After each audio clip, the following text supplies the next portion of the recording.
Hi friends, வணக்கம். இன்றைய வீடியோவில் நம்ம ரோஜா செடிக்கு என்ன நீர் உரம் கொடுக்கலான்னு பார்க்கலாங்க. இந்த கோடை காலத்தில் தினமுமே 2 வேளையுமே தண்ணீர் ஊற்றக்கூடிய சூழ்நிலை வந்தாச்சு. அந்த சூழ்நிலையில் தினமுமே தண்ணீர் மட்டுமே கொடுக்காம 3 நாட்களுக்கு ஒரு முறை உரம் கலந்த நீராக நாம் கொடுக்கும் பொழுது செடி இந்த நேரத்தில் வெப்பத்தை தாங்கி வளரக்கூடிய தன்மை இருக்குங்க. தொடர்ந்து வெயிலில் ஒரு சத்துக்கள் இல்லாமல் இருக்கும் பொழுது அதால் சரியாக வளர முடியாது, பூக்க முடியாது. இந்த சீசனில் பூக்களை நாம் எதிர்பார்க்க போகிறதில்ல. செடி நல்லபடியாக வளர்ந்து அடுத்த வருஷத்துக்கு நிறைய பூக்களை கொடுக்கணும். அதற்காக நாம் இந்த சீசனில் செடியை வளர்க்கணும். நான் வீடியோக்காக இந்த செடியில் மட்டும் பூக்களை விட்டுருக்கேன். எத்தனை பூக்கள் இருக்குது பாருங்கள், மொட்டுக்கள் கூட இருக்குது. இப்படி நாம் இந்த கோடை காலத்தில் 3 நாட்களுக்கு ஒரு முறையாவது ஏதாவது ஒரு நீர் உரத்தை கொடுங்க. தினமும் தண்ணீர் ஸ்ப்ரே பண்ணிடுங்க. அது ரொம்பவே யூஸ்ஃபுல்லாக இருக்கும். இலைகளில் நீரானது இருக்கும் பொழுது குளிர்ச்சியாக இருந்து வெப்பத்தை தாங்கி அந்த இலைகள் கருகாமல் இருக்கும். இந்த துளிர்கள் பாருங்கள், ஏற்கனவே நாம் கொடுத்த நீர் உரங்களால் சிறிய துளிராக இருந்தது இப்போ நல்ல நீளமாக வளர ஆரம்பிச்சிருச்சு. ஃபேரி ரோஸ் இனி அடுத்த வாரத்தில் மொட்டுக்கள் வச்சிரும். இப்படியே எல்லா செடிகள்லையுமே துளிர் இருக்குது பாருங்கள். இவை எல்லாமே இப்போ நாம் ஒரு ஏப்ரல் மாத கடைசியிலிருந்து கொடுத்த நீர் உரங்களால் கிடைத்த மொட்டுக்களும் துளிர்களும். மொட்டுக்களில் கலர் வரும்பொழுது நாம் எடுத்துடலாம். பூக்கள் வேண்டாம், செடி வளரட்டும். பூக்கள் அதிகம் பூக்க விட வேண்டாம். அப்போ தான் நமக்கு செடி துளிர்கள் அதிகமாக வளர்கிறதுக்கும் பிரான்ச்சஸ் வர்றதுக்கும் வசதியாக இருக்கும். செடி கருகாமல் இருக்கும். நம்ம தொடர்ந்து தண்ணீர் தெளிக்கும் பொழுது நாம் என்ன நீர் உரம் கொடுக்குறோமோ அதை நீங்கள் ஸ்ப்ரேவாகவும் கொடுக்கலாம். அதன் மூலம் இலைகள் வழியாகவும் நமக்கு சத்துக்களை ஏற்று இந்த ரோஜா செடிகள் ஹெல்த்தியாக இருக்க வசதியாக இருக்கும். இப்படி புதிய துளிர்களும் நிறைய வர ஆரம்பித்தாச்சு பாருங்கள். மழைக்காலத்தில் வர்ற மாதிரியே அந்த ப்ரௌன் கலர் துளிர்கள் வந்திருக்கு. பார்க்கவே அழகாக இருக்குது. ஆனால் இவை கருகாமல் நாம் காப்பாற்றணும். அதுதான் இந்த சீசனில் நமக்கு பெரிய விஷயம். இப்படி தொடர்ந்து துளிர்கள் வரும் பொழுதே நாம் 10 நாட்களுக்கு ஒரு முறை பெஸ்டிசைட் தெளிச்சிடணும். அதற்கு அடுத்தபடியாக ஃபங்கிசைட் தெளிச்சிடணும். இவை இரண்டையும் தெளிக்கும் பொழுது, தொடர்ந்து நீர் உரம் கொடுக்கும் பொழுது இந்த மே மாதத்தை எப்படியாவது கடந்து ஜூன் மாதத்துலேயும் வெயில் இருக்கும். இருந்தாலுமே நாம் இந்த கோடையை கடந்து வந்துடலாம். இப்படி அழகான துளிர்கள் வந்திருக்குங்க. என்னென்ன நீர் உரங்கள் நான் கொடுத்துருக்கேன்னு என்னோடய வீடியோக்களில் போய் இந்த ஏப்ரல் மாதத்தில் பார்த்தாலே போதுமானது. ஏப்ரல் மாதத்தில் தான் அதிகம் நீர் உரம் கொடுத்துருப்போம். திட உரங்களும் கொடுப்போம். ஆனால் 10 நாட்களுக்கு 15 நாட்களுக்கு ஒரு முறை கூட திட உரம் கொடுக்கலாம். ஆனால் நாம் அதிகமாக முக்கியத்துவம் கொடுக்க வேண்டியது நீர் உரத்துக்கு தான். இந்த சீசனில் மட்டும் நீர் உரத்துக்கு முக்கியத்துவம் கொடுப்போம்.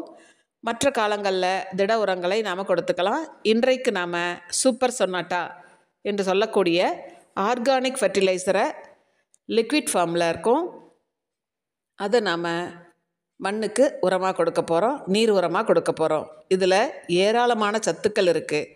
செடியை வேர்களையும் தண்டுகளையும் கிளைகளையும் பசுமையையும் பூச்சி விரட்டியாகவும் இப்படி பல விதங்களில் இந்த சூப்பர் சொனாட்டா இருக்குது. நீங்கள் தொடர்ந்து இதை கூட பயன்படுத்தலாம்.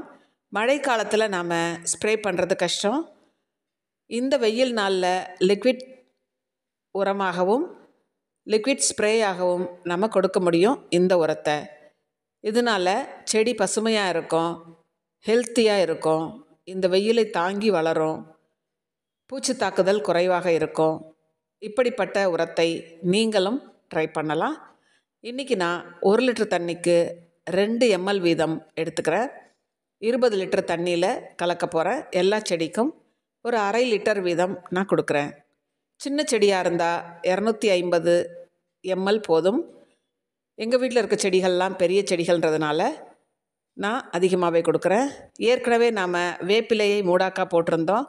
அவை எல்லாம் மேல் பகுதியில் காய்ந்த மாதிரி இருக்குது பாருங்கள். அதற்கு மேலே நீங்கள் இந்த நீர் உரத்தை கொடுத்துடலாம். அது தானாக மண்ணுக்கு வேருக்கு போயிடும். இந்த அமர்லில்லி போன்ற செடிகளுக்கும் கொடுக்கலாம். எல்லா வித பூச்செடிகளுக்கும் நம்ம கொடுக்கலாங்க. அது மட்டும் இல்லை, அதே நீரை ஸ்ப்ரே பண்ணிடுங்க. இந்த மாதிரி செடி ஃபுல்லாக நம்ம கிளை, தண்டு, இலைகள் எல்லாவற்றிற்குமே ஸ்ப்ரே பண்ணும் பொழுது செடியினுடைய சத்து குறையாமல் நம்ம பார்த்துக்கிறோம். எவ்வளோ வெயில் காய்ந்தாலும், எவ்வளவு வெப்ப சூழ்நிலை இருந்தாலும் செடியினுடைய சத்துக்கள் குறையாமல் பார்த்துக்கிறதுக்கு தான் நாம் இந்த நீர் உரங்களை கொடுக்குறோம். நீங்களும் உங்கள் வீட்டில் முயற்சி பண்ணுங்கள். நம்மளால் முடிந்த வரைக்கும் இப்படி பல நீர் உரங்களை கொடுத்து செடியை காப்பாற்றலாம். இந்த பிரம்ம கமலம் கூட வெயில் நாளில் ஓரங்கள், இலைகள் காய ஆரம்பிக்கும். ஆனாலுமே நான் இந்த நீர் உரங்களை கொடுத்துக்கிட்டே இருக்கிறதுனால நல்லா ஃப்ரெஷ்ஷாக ரொம்ப அழகாக வளர்ந்துக்கிட்டு இருக்குங்க. பூக்கட்டும், உங்களுக்கு கண்டிப்பாக ஒரு வீடியோ கொடுக்குறேன். கருவேப்பிலை இவைகளுக்கு கூட நாம் தெளிக்கலாம். செம்பருத்தி, எல்லா வகை செடிகளுக்குமே இந்த சூப்பர் சொனாட்டா கொடுக்கும் பொழுது ஹெல்த்தியாக இருக்கும் நம்ம பிளான்ட்டு. இதை நீங்கள் 10 நாட்களுக்கு ஒரு முறை கொடுக்கலாம். அடுத்தடுத்து என்னோடய வீடியோக்களில் இருக்கக்கூடிய உரங்களான எப்சம் சால்ட் கொடுக்கலாம், NPK All-19 கொடுக்கலாம். இவை எல்லாத்தையுமே மாற்றி மாற்றி கொடுங்க. இந்த வெயில் காலத்தில் மட்டும்தான் நம்ம இந்த அளவுக்கு அதிகமாக உரம் கொடுக்க போகிறோம். மழை காலத்தில் நமக்கு அதிக உரங்கள் கொடுக்க தேவை இருக்காது. ஏன்னா மழை நீரில் உள்ள சத்துக்களை ஏற்று செடிகள் நல்லா வளர ஆரம்பிச்சிடும், மொட்டுக்களும் பூக்களும் இருக்கும். அதனால் நாம் அதிக உரங்கள் கொடுக்க மாட்டோம். இந்த மல்லி செடிகளை கூட கவாத்து செய்து இப்போ துளிர்கள் வந்து மொட்டுக்கள் வைக்க ஆரம்பிச்சிருக்கு. உங்கள் வீட்லேயும் நீங்கள் மல்லி செடிகளை கவாத்து செய்து விடுங்க. என்னோடய சேனலில் மல்லி வளர்ப்பு குறித்த தகவல்கள் நிறைய இருக்குது, நீங்கள் பார்க்கலாம். இது ரோஜா மல்லி, நாளைக்கு பூத்துரும். இப்படியே நீங்கள் உங்கள் வீட்லேயும் பல உரங்களை முயற்சி செய்து நம்ம வீட்டு ரோஜா செடிகளை காப்பாற்றிடலாம்.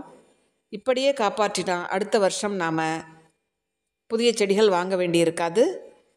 அதனாலேயே நாம் பெரும்பாலும் இதை கொஞ்சம் காப்பாற்றி கொண்டு வந்துடலாம். ஏன்னா வளர்ந்த செடியை நம்ம விட்டுற முடியாது. அதற்காகவே இப்போ அதிக பராமரிப்பு கொடுக்குறோம். நீங்களும் உங்கள் வீட்டில் முயற்சி செய்யுங்க. ஏதாவது சந்தேகங்கள் இருந்தால் கமெண்ட் பாக்ஸில் கொடுங்க, நான் உங்களுக்கு பதில் கொடுக்குறேன். என்னோடய ப்ளேலிஸ்ட்டில் எல்லா வகையான பூச்செடிகள், காய்கறிகள், கீரைகள் வளர்ப்பு முறை இருக்குது, நீங்கள் பார்க்கலாம். என்னோடய சேனலை சப்ஸ்கிரைப் பண்ணாமல் பார்க்குறவங்க சப்ஸ்கிரைப் பண்ணிவிடுங்க, ஆல் பட்டன் கிளிக் பண்ணிவிடுங்க. என்னோடய வீடியோக்கள் உடனடியாக வந்து சேர்ந்துடும். தேங்க்யூ ஃபார் வாட்சிங்.